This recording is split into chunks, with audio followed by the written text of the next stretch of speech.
मजलिस एक रिज्क है जो खुदा हर किसी को नसीब नहीं करता।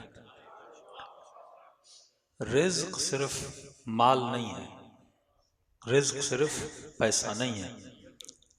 आप ज़ियारत आशूरा के बाद सजदे में जाते हैं और कहते हैं अल्लाहुम्मा रज़ुक़नी शफ़ाअतल हुसैन, ऐ खुदा रिज्क शफ़ाअत नसीब फरमा।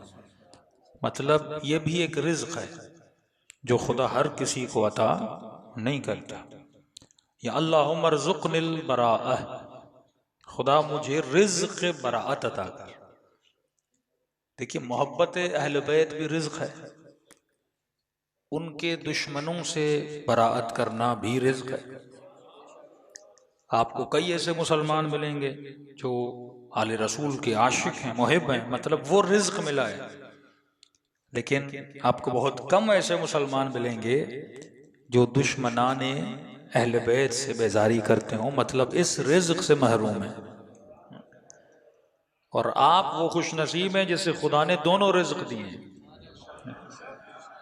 मतलब रिज्क विलायत भी है और रिज्क बराअत भी है। मतलब किसी को रिज्क मिले वो आशिक खुदा बने, पर शैतान से नफरत का रिज्क उसे न मिले। मतलब अल्लाह के कसीदे तो पढ़े पर शैतान पे बराअत न करे। और बरात का मतलब ये नहीं कि बिस्मिल्लाह रहमान रहीम के पढ़ने से पहले पढ़े कि औज़ बिल्लाहि मिनश शैतानिर रजीम और उसके बाद कहे बिस्मिल्लाह रहमान रहीम कि खुदा तेरे दुश्मन से बरात करता हूँ और तुझसे क्या करता हूँ, मोहब्बत करता हूँ। तो जबान से हो सकता है शैतान से बरात करे, पर अपनी जिंदगी के 24 घंटों में वो शैतान का यार बना रहे और अल्लाह से फिराक इख्तियार करता रहे। तो मतलब इसने रिज्क अमली नहीं पाया।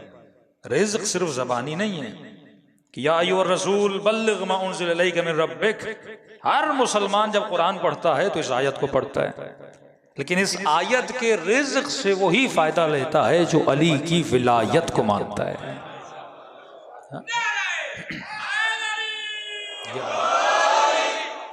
तो ये रिज्क सबसे बड़ी अल्लाह की नेमत है जो खुदा ने आप सबको क्या किया है, अता किया है। और ये रिज्क कब जाहिर होता है? रिज्क बराअत वो अय्याम फातिमिया में जाहिर होता है। विलादत मासूम भी ज़रूरी है, शहादत मासूम भी ज़रूरी है। जब आप विलादत मनाते हैं तो वो रिज्क विलायत है।